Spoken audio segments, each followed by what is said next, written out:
Okay, hello everyone. I'm just trying to get this stuff going here. Hopefully you guys are doing okay. It's kind of crazy times. But we'll just have to make do with it.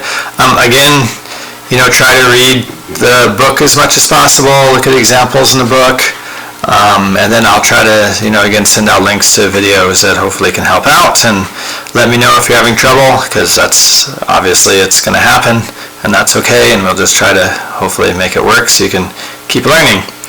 Okay, so I'm going to go over right now just a couple examples from chapter 3.7,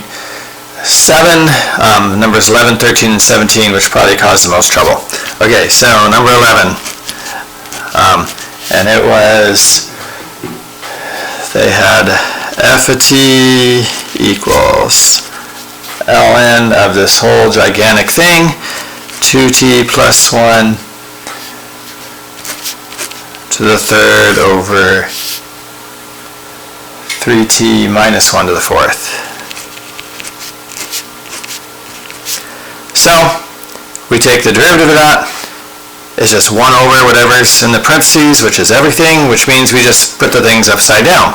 So the derivative then would be the top one, the bottom one, the top, 3t minus 1 to the fourth divided by the bottom one, 2t plus 1 cubed, times the derivative of what's inside the parentheses, which is going to have to be a quotient rule. So derivative of the top times the bottom minus top times the bottom divided by the bottom squared. Okay, so I'm going to put a big bracket here. So times derivative of the top times the bottom. Derivative of the top is 3 2t plus 1 squared times the derivative of what's inside, which is just 2, times the bottom times 3t minus 1 to the fourth, and then that's then minus the top, 2t plus 1 cubed, times the derivative of the bottom, which is 4, 3t minus 1 to the third, times the derivative of what's inside, which is just 3, all over the bottom squared, which is 3t minus 1 to the fourth squared, which is just to the 8th, and I can close my big parentheses, and I think that's about right, and you could probably find a way to simplify that, maybe. I'm not going to try.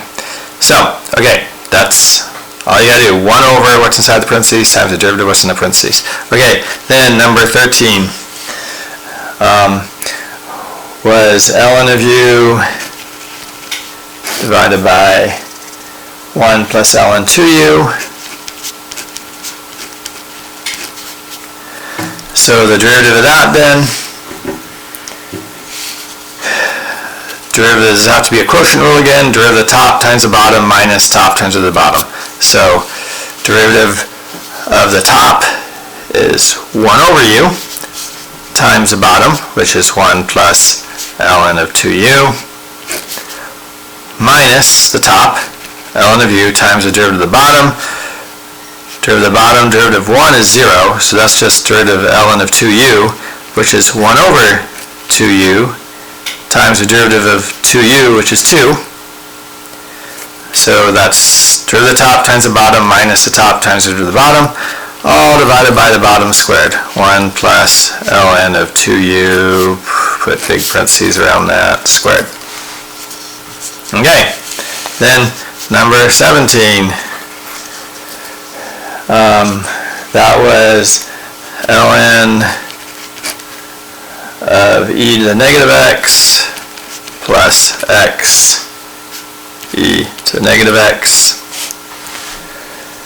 Okay, so derivative 1 over whatever's in the parentheses. So 1 over e to the negative x plus x e, oops, should be down here, x e to the negative x, times the derivative of what's inside the parentheses.